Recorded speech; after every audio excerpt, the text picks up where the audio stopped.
As in, pag meron kayo na ito, ramdam nyo nakasama kayo sa pinaka-concert nila, no? Huwag na kayong magdalawang isip. Sa mga nagdadalawang isip na bumili na ito, huwag na kayong magdalawang isip. And yung pinaka malupit, no? Dito sa version na light stick na to. Ganda! Grabe, ang lupit to. Spectrum Pablosion! Alright, so welcome back guys sa aking channel. So ngayon nasa harapan natin yung official light stick ng SB19 or ito yung LSB na tinatawag. Ito yung version 4, no? So, by the way, maraming salamat sa aking ate na siyang nag-sponsor nitong light stick para meron tayong bit-bit sa mga events, no, ng SB19. And may review na rin natin, no, sa ating channel. So, wag na natin patagalin pa. Isa-isahin na natin. Sabay-sabay natin tignan sa lahat ng hindi pa nakakakita. So, let's go. Check na natin to. Okay, so first off, doon yung resibo. So, perfect. Meron silang official receipt, no, na included, no, kapag dumating na yung package at pag na-receive mo ito. Sa mga nagtatanong, sa mga hindi pa nakakaalam, yung presyo nga pala nito is 3,250. So, hindi naman siya ganun ka sobrang mahal, hindi naman siya ganun sobrang mura. So, medyo affordable pa rin siya, no? At kayang-kayang pag-ipunan, no? Talagang worth it naman talaga tong light stick na merch ng 1Z or ng SB19. So, let's go. Unang-una, yung pagbungad is yung resibo. And then, bumungad sa atin dito yung mga nilalaman, no? Ito yung, unahin muna natin ito syempre, no? So, ito yung pouch ng simula at wakas logo, no? Ito yan. Yan. So, ganda. Actually, paborito ko to nung nakita ko to, nagandahan talaga ako, no? Yan. Pakita natin ng malapit, close up. Okay, so yan yung simula at wakas logo, no? So, naikakabit to doon sa mismong light stick. Mamaya, i-check natin na kung paano siya ikinakabit, no? Kasi hindi ko pa siya masyadong na-testing. So, mamaya natin siya ite-test, okay? So, ang cute ng pouch, no? Itong pinaka-pouch niya. Yan. May, not sure kung ito ay printed, pero ganda ng quality, no? Ayan yung quality ng pouch niya. Tapos, may SB19 logo and SB19 mismo. So, may pagka-cotton. Ganda, no? So, magagamit mo pa to sa ibang mga abubot mo, di ba? So, balik muna natin. And ito yung manual, warranty card, and photo card. Nakakuha tayo ng photo card ni Sob. Alright, let's go. Ganda. And then, ito yung charging dock. So, in fairness, talagang ganda ng quality ng pagkakagawa nila dito. So, magnetic dock nga pala to, guys. Ito yung pinaka charging station ng light stick, no? So, yan. USB-A, yung kanyang adapter. And yung pinakailalim, ito mismo, yan. Yan yung parang magnetic, ano niya, support dun sa pinaka-connector. Okay. Nice one.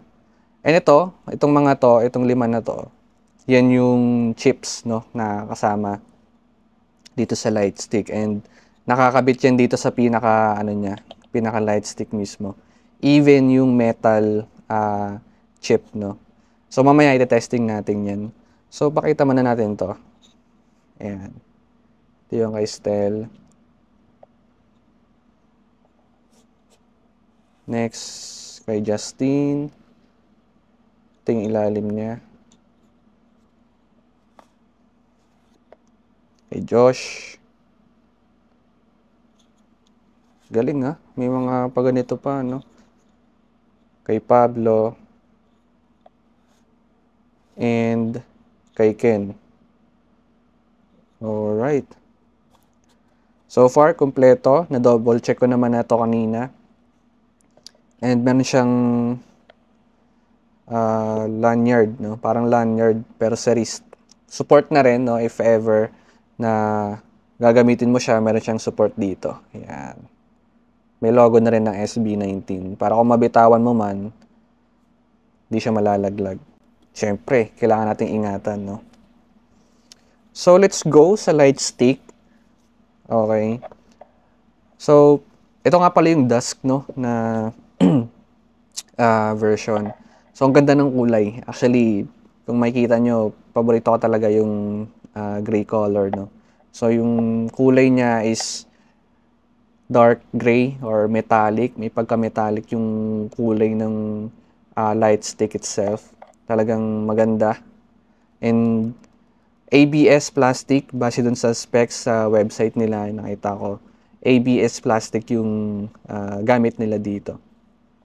So, yung kabuong nilalaman is One Piece SB19 version 4 na light stick at yung One Piece SB19 logo chip na saw, yung metal, and then meron din tong 5 chips dun sa mga members, charging port na USB, and random photo card. So, yun yung nilalaman ng lahat ng nakapaloob dito sa pinaka-box. So, tanggalin na natin muna. Yan, para mas makita natin. Okay. So, ngayon, i-test natin yung mga light, no? Yung ilaw, no, na meron ngayon dito sa version 4 ng LSB. So, base doon sa website, yung first press is standby and dapat ay meron siyang blue light, no? So, testing natin. Okay. Working. Sa likod. Yan. So, ganda. Talagang malakas din yung LED niya. Second press, center logo blinking, then slow rotation dun sa light blue color niya. Nice. So, yun yung mga features niya. Third press, bibilis yung ikot. And then, fourth press, color red. Fifth press, yellow. And then, green. Ayan. Violet. And then, white. So, yun yung mga colors na available dito sa light stick na to. And then, kapag yung pinakadulo is babalik lang din siya sa standby. Long press naman kapag ito turn off. Okay. So, maganda. Talagang hindi ka papahirapan, no, kapag ginamit mo to sa mga concert. And yung pinaka malupit, no, dito sa version na light stick na to, na if I'm not mistaken, kasi parang hindi yata siya na-disclose, no, and wala rin siya dito sa specification sa website ng 1Z merch, is itong light stick na to is capable na siya for syncing, no, kapag dinadala natin to sa mga events, concerts ng SB19. So, automatic siya, meron siyang capability na mag-sync dun sa lights and sounds nila, no. So, kung pwede siyang sumabay sa beat, sa tugtog ng SB19, and automatic din, pwede rin siyang i-set ng same color. So, lahat ng merong ganito, no, sabay-sabay silang magpapalit ng kulay, and depende sa songs, and yung blinking din ng lights nila. So, depende rin sa sounds. So, meron siyang syncing feature, no. So, yun yung pinakamaganda rito dahil talagang pagka-bit-bit mo to, automatic na, no, magsisync na lahat ng mga light stick.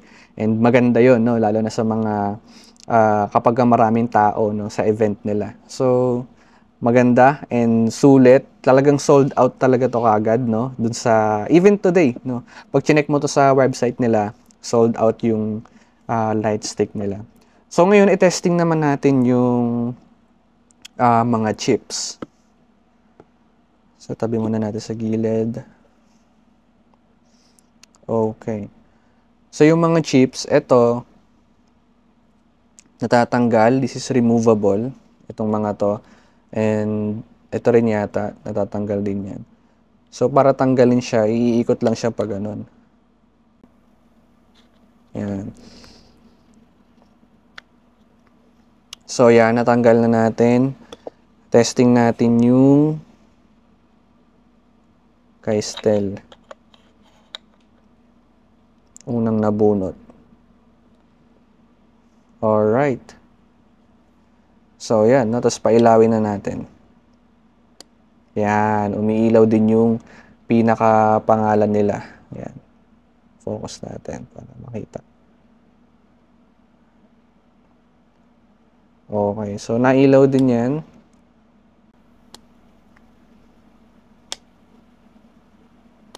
Yan. So, blinking. Hindi lang masyadong makita dahil sa ating lightings. So, yan. Nailaw yan.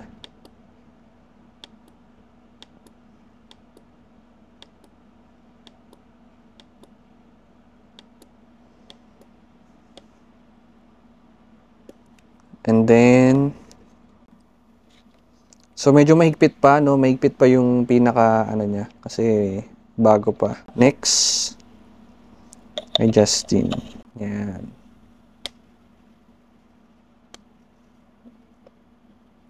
Yan, oh. So, yan. Yan yung kulay niya. So, maganda. Nag-i-illuminate yung mga pangalan nila pagka kinabit mo yung chip. So, depende na lang sa bias mo kung sino. Yan.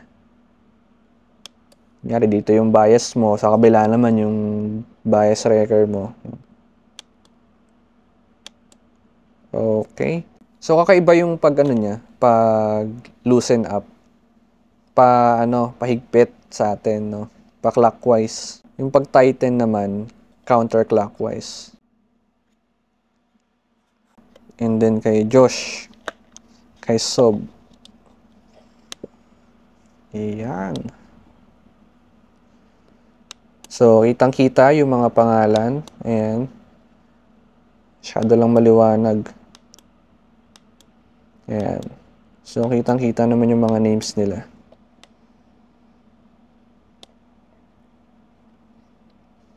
Nakakalito kasi baliktad yung yung pahigpit yung pampaluwag niya. Next, kay Pablo.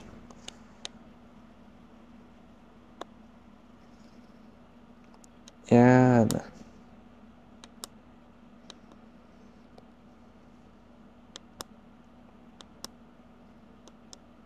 So, tinatakpan ko para makita natin kasi pagka yung ilaw. Last, kay Ken. So, lahat visible, no? Walang problema sa mga chips. Kailangan din natin i-check yan kasi minsan defect, no? Nababarahan yung ilaw. So, kailangan natin makita. Ayan.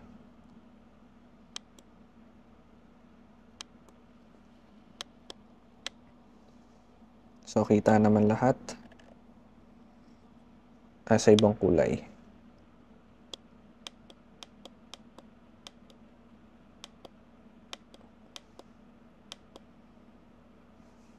Okay.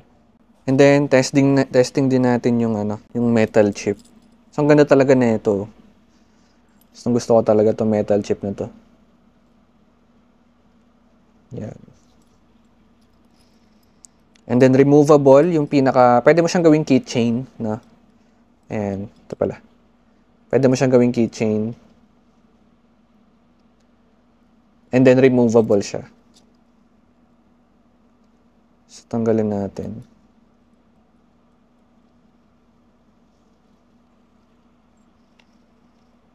Yan. Ganda.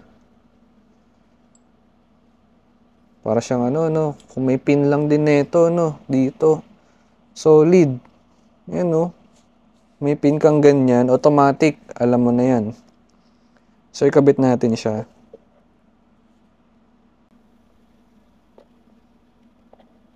Yun.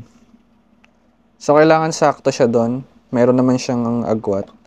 So, kailangan sakto siya doon sa pinaka-lock niya para maano natin, masara. Ganda. Grabe, ang lupit to. Saka nakakita ng ganitong light stick. Oh. Spylawin natin. Grabe, ang lupit.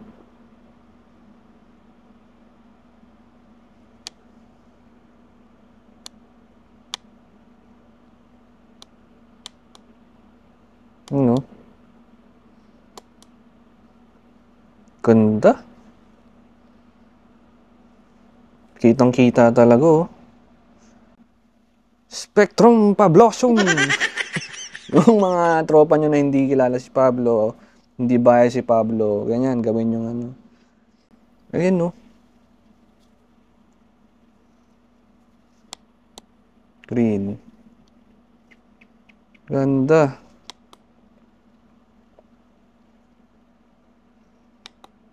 Violet. Pero pinaka-paborito ko yung red. Ang ganda ng red. Ayan, no? Ganda ng red, guys. Lupit. 8-ton ball. Alright. Let's go. Ito ang light stick. Ang LSB. Meron pa pala tayong papakita. So, turn off na muna natin siya. So, ang ganda na ito. Ang lupit talaga. Ang ganda na itong ano na to. Ito. Yan. Lupit. Kitang-kita nyo naman, oh. Talagang, ang galing talaga ng ginawa nila dito sa mga chips na to. Pati yung talagang gustong-gusto ko kasi talaga tong metal chip na to, eh. Yung may simula at wakas logo nila. Ang ganda. Ayan, oh. So, tanggalin na muna natin. Ang pagtanggal ay baliktad. Yan. Balik natin yung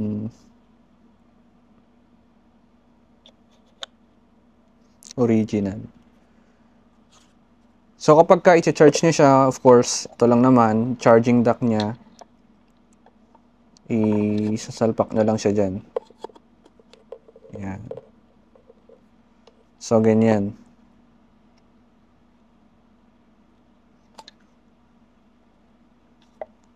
Kailangan magsakto yung magnetic ano niya dun sa pinakabilog. And then, syempre, in case malobat, no, minsan nakakalimutan natin na i-charge. Tatanggalin nyo lang to. Itong pinaka, ano na to. Yan, tatanggalin nyo lang yan. So, removable yan. Yan. So, ito, ayan, oh. Type-C siya. So, Type-C na siya. Pwede mo na siyang i-charge ng power bank. So, ang galing. Galing nang nakaisip na ito. So, ingatan nyo lang to, yung pinaka magnetic adapter niya. So, ayan. Maliit lang to, eh. So, ingatan nyo na lang para hindi mawala. Then, kapag kung gusto nyo ikakabit sa dock, balik nyo lang ulit. Yan. Tapos, pwede na siya sa pinaka-dock. Alright. So, yun lang, no? Napakaganda ng light stick. LSB. Kung meron pa nito, I'm sure, no, magkakastock pa to. Sana, magka-stock pa. At, huwag na kayong magdalawang isip. Sa mga nagdadalawang isip na bumili nito, huwag na kayong magdalawang isip. At, sulit na sulit.